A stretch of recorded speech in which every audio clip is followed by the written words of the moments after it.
Hey, so today I'm going to be making some fireworks for my 37mm firework launcher, as it's called. Breaks apart. It's just like the M203 is basically. It's a standalone unit. These things are pretty cool. They'll shoot all kinds of neat stuff out of them that you can make. There's a couple different holes you can get for them. You can get the 3-inch aluminum. The 2 1/4. They also have plastic holes too. The plastic, I use them mainly for smoke bombs. Smoke bombs are really easy to make. They're actually a lot of fun too. You can do colored if you want. It gets a little pricey then, but just a basic white smoke though is really cheap to make on them. This is just the way I do it. There are several different ways of doing this. Reloading can be considered dangerous, so don't try this at home unless you kind of know what you're halfway doing. You're going to need some of these, quite a few of these actually. These are the paper holes, lift cups that will go in them. That's what will actually contain the fireworks. Got these from Pyro Direct, really cheap. Some of the things you're going to need also is a bunch of round circles.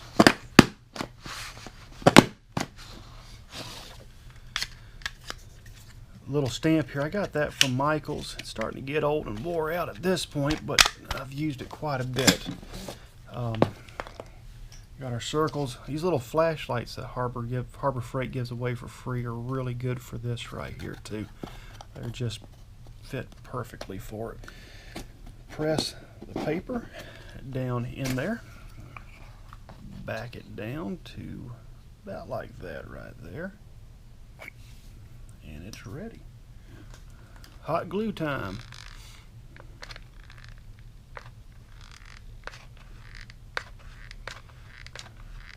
This helps seal it. This helps give it some compression when it gets ready to air burst. And it gives me a bit of a timer for the fuse that we're going to be putting in here. Alright, there's that right there. That'll then settle in nicely. End up looking like this here. Next thing I'm going to do, take a soldering iron and just punch right through the metal just like that. Alright, got all these holes pretty much prepped at this point. I do have some of these also. They look like little mortars. They're really cool. We're not going to be loading any of these today. So up next then, you're going to need some cannon fuse. This is 3mm safety fuse, which works really good for this stuff. Doesn't have to be very long, inch and a half. When you go to cut it though, you need to cut it on a pretty extreme angle.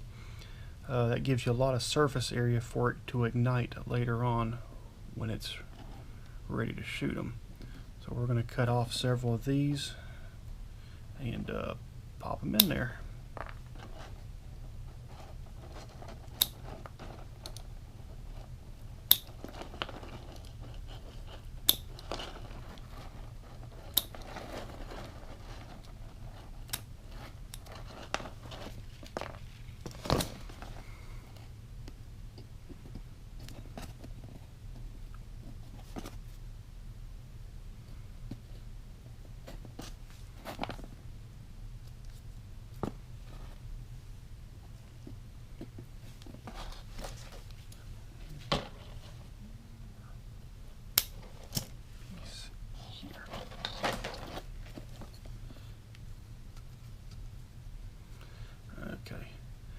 Let me put that one in this way. So you want your fuse just a little over the edge there, and that'll work nicely.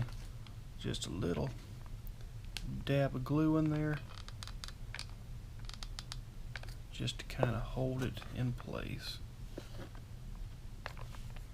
A little dab of glue in there, just to hold it in place.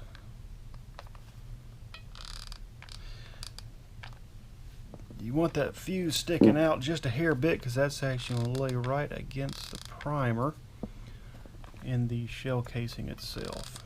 So when that primer goes off, it ignites this fuse. Alright, now comes the fun part. You get to put whatever you want in there. I got some jumping jacks, firecrackers, I guess bigger jumping jacks, all that stuff. I really like the jumping jacks, so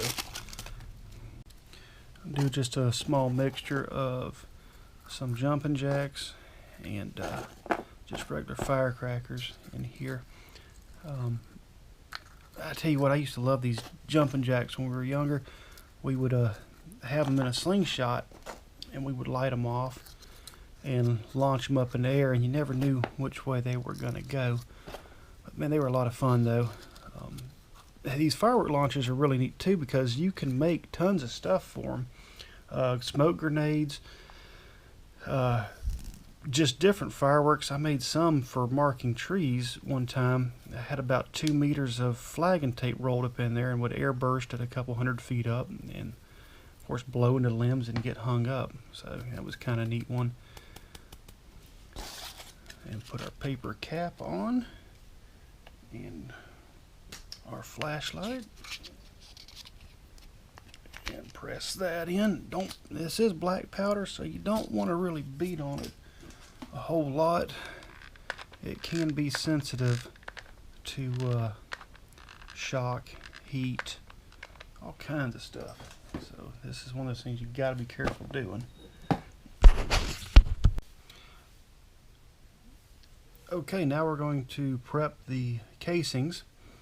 To do this, you'll need some 209 primers. These are shotgun primers, also used in muzzle loading.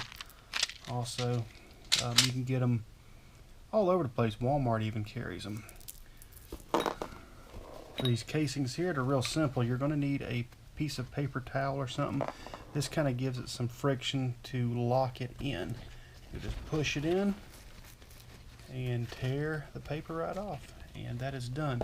If you try to put them in without anything to kind of hold it in there, then they'll just fall right out on you.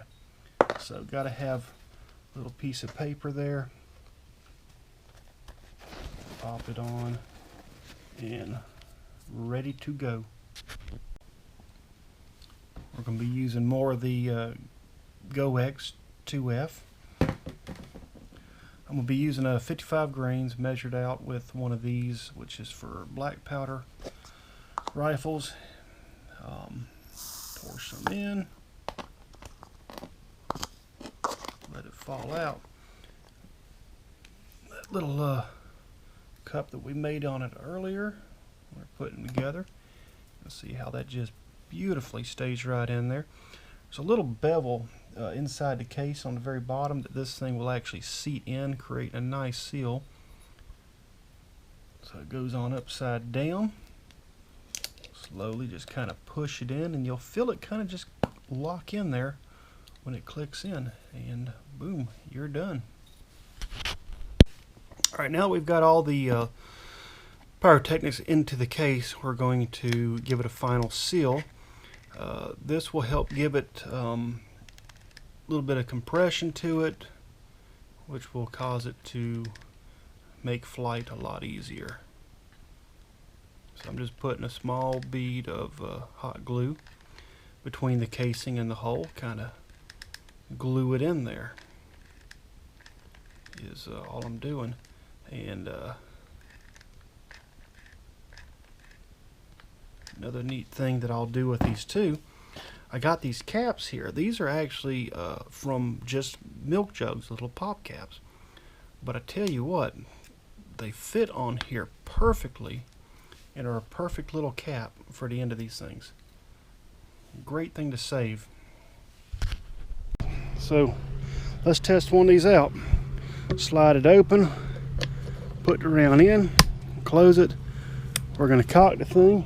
It's already in the firing position. We're just going to pop one out over the water here, see what happens with it.